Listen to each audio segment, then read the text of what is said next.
Electricity is energy. It has improved our quality of life. It is a powerful force that must be treated with respect. Tremendous amounts of electricity are used in underground mining. As a mining professional, you operate and maintain some of the safest, most powerful, and technically advanced equipment in the world. You routinely work around systems with a broad range of electrical requirements. This video focuses on some of the safe work practices you should follow when working around electricity in an underground mine. Its purpose is to enhance your awareness of some potential hazards presented by this unique environment.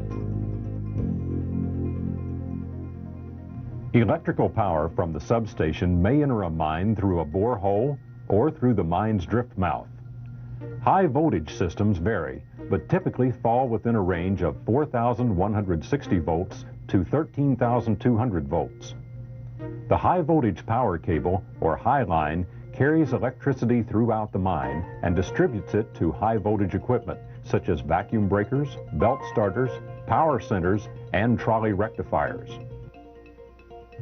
As you are aware, many mines transport employees, supplies, and equipment to their work areas on rail equipment powered by a DC trolley system. Some mines may use battery-powered transportation equipment for these purposes. Coal is typically produced with electrical equipment and normally conveyed to the surface by electrical equipment. While mining methods vary, electrically powered continuous miners are normally used to cut and load the coal. Shuttle cars or similar types of electrical haulage equipment are commonly used to transport coal from the face to a belt conveyor for transportation out of the mine. Longwall mining is another electrically powered method used to produce coal. In this method, a longwall shearer is used to extract the coal. As the shearer cuts the coal, it falls onto a chain conveyor. The coal is carried by the chain conveyor to a crusher and stage loader assembly, which loads it onto a belt conveyor. Other types of electrical equipment used in the mining process are roof bolters, battery-powered material handling equipment, and dewatering pumps. Electrically powered equipment has many positive uses in the underground mining environment. It also introduces many potential hazards which could lead to accidents and injuries. Caution must be used when operating or repairing electrical equipment. Failure to exercise caution may result in injury.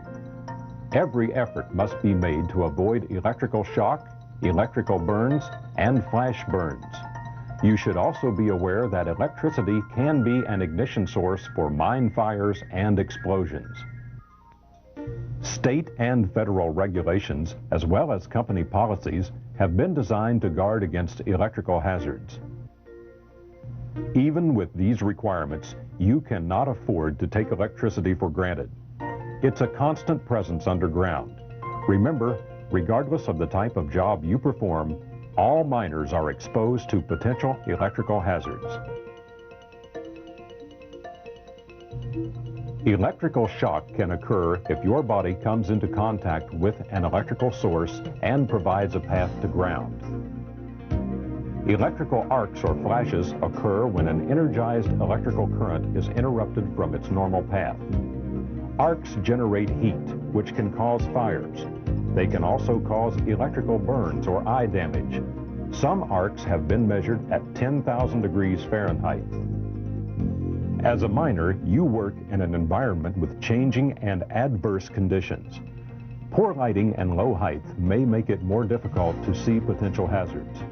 You must always be aware that these conditions may impact electrical safety.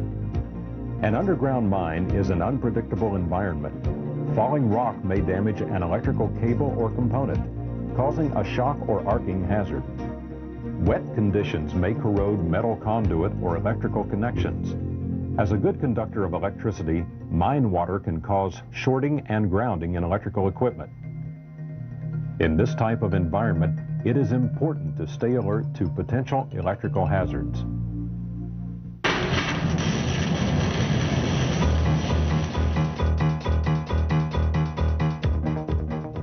In your job, you will encounter both AC and DC current. The most commonly used is AC or alternating current. It is used for most production and conveying equipment and some dewatering pumps. A few examples of DC or direct current equipment are battery-operated machinery, trolley systems, and some dewatering pumps. In an underground mine, you will be exposed to various voltage levels. Voltage levels are defined by the Mine Safety and Health Administration. Low voltage is voltage up to and including 660 volts. Medium voltage is from 661 volts to 1,000 volts. High voltage is more than 1,000 volts. All of these voltage levels should be considered potentially hazardous. The most common source of electrical shock is from 110 volts, which is found in your home. Work with caution around electricity. Treat it with respect. The best way to prevent electrical accidents is to become alert and knowledgeable of the potential hazards electricity presents.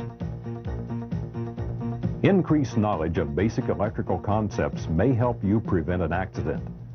Certain basic components are found in every electrical circuit. Every electrical circuit includes voltage, a form of electrical pressure; current, which is the flow of electricity; a conductor, a path for current to flow on; resistance, which restricts the flow of current; and an insulator, which prevents or reduces the flow of current. A bonder is a common tool used for welding in underground mines. When welding with the bonder, current will normally flow from the trolley wire through the bonder resistors to the rail.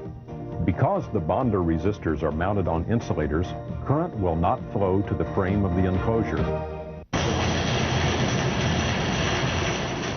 What happens if the wire going to the bonder becomes frayed and makes contact with the enclosure frame? A lot depends on the frame ground. If the frame ground has a good connection to the rail, most likely the fuse in the trolley nip will blow and no voltage will be on the enclosure. If the frame ground is poorly connected, some of the current may flow to the rail, but the amount may not be enough to cause the fuse to blow. In this condition, 300 volts will be on the frame of the bonder. If you touch the frame, you could provide another path for current to flow to the rail. How much current will flow through you and the rail? That will depend on how much resistance your body offers to the 300 volts. If you and your clothing are wet, you provide a good path for current to flow. If your clothes are dry and you are wearing rubber gloves and boots in good condition, you will not provide as good a path for current to flow. But remember, it doesn't take much current flowing through you to be dangerous. It only takes 1/10 of 1 amp to cause your death. Make sure the frame ground is properly connected to avoid potential injury.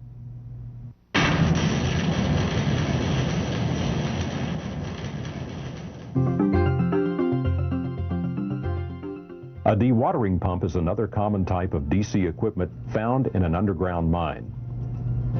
A DC pump receives its electrical power by attaching a device called a nip to the trolley wire. The nip contains a fuse of the correct size, type, and rating for this particular application. Make certain an ID tag is attached that identifies which piece of equipment to which the nip supplies power.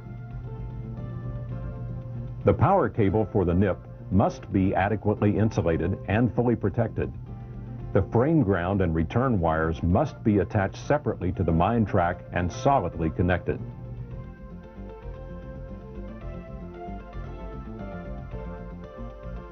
Before opening or removing the cover of any electrical enclosure, the source of electrical power must be disconnected, locked, and tagged out.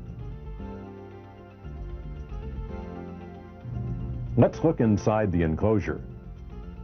Notice that the cable is protected by the entrance gland. 2 of the conductors are connected to components that are insulated from the frame. The third conductor is connected to the frame. This is the most important conductor because it provides a safe path for current to flow if the energized wire or component makes contact with the frame of the enclosure.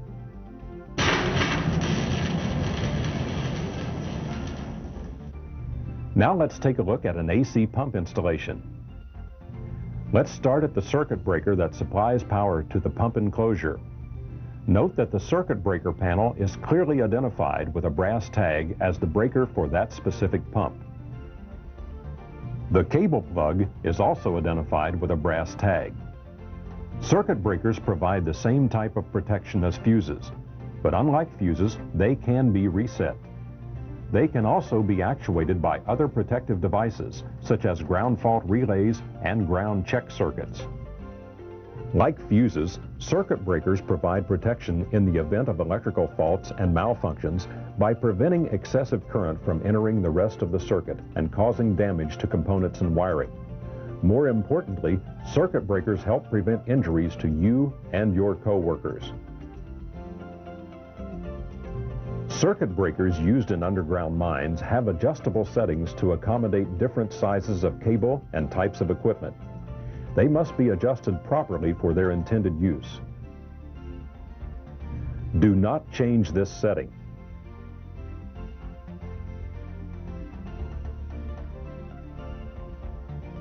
AC power cable connections are designed to make disconnecting and locking out the plug a simple process. They must be properly rated for their application.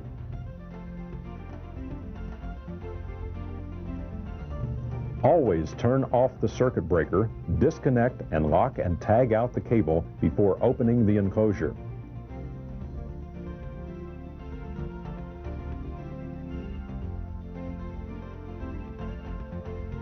The frame ground for this circuit is located inside the pump enclosure. Now that we have looked at both DC and AC installations, let's look at some electrical safety requirements specified by the Federal Mine Safety and Health Administration. No electrical work shall be performed except by a qualified person. Disconnecting devices shall be locked and tagged out.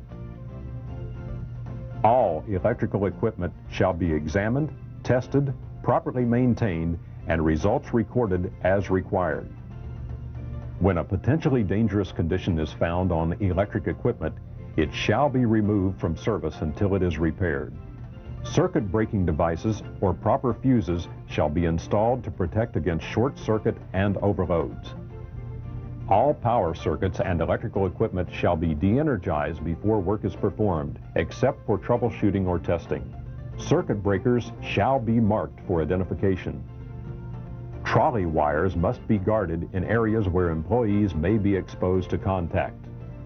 Metal components that can be energized by the failure of insulation or by contact with energized parts shall be grounded by approved methods. Where single-phase 110 or 220 volt circuits feed electrical equipment, the only approved method of grounding is the connection of all metal components to a separate grounding conductor, which establishes a continuous connection to a grounded center tap of the transformer. While regulations are necessary, a common sense approach to safety is the best way to prevent accidents.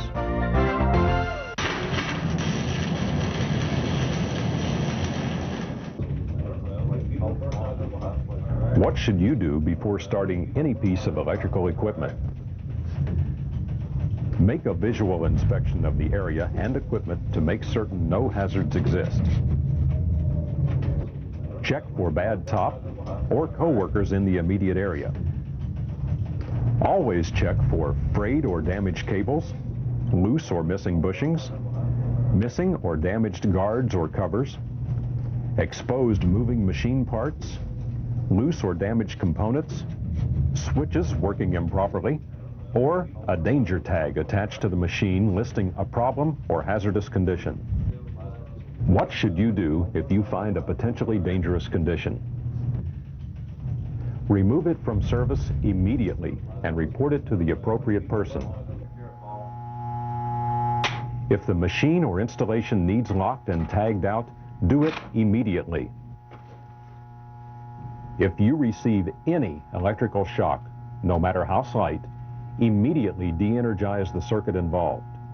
If you cannot determine which circuit is involved, do not guess. Ask for help. Immediately report the condition to the appropriate person. Do not expose yourself to additional shocks. It only takes a second for an accident to occur. Always remember, never bypass, bridge, or disable a circuit protective device. Never disconnect a frame ground connection. Always wear the proper personal protective equipment and use the proper testing devices when troubleshooting an energized electrical circuit. Never look directly at a circuit breaker when you are trying to reset it. Avoid repeated attempts to reset.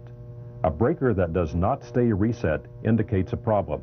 It could explode or flash.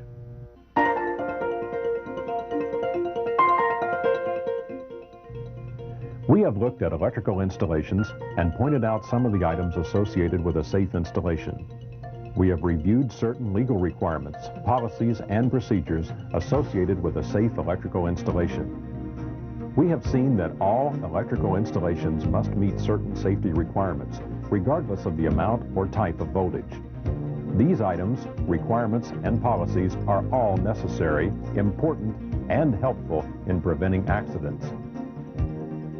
However, equally as important are your observation skills, your knowledge, and your reactions around electrical equipment.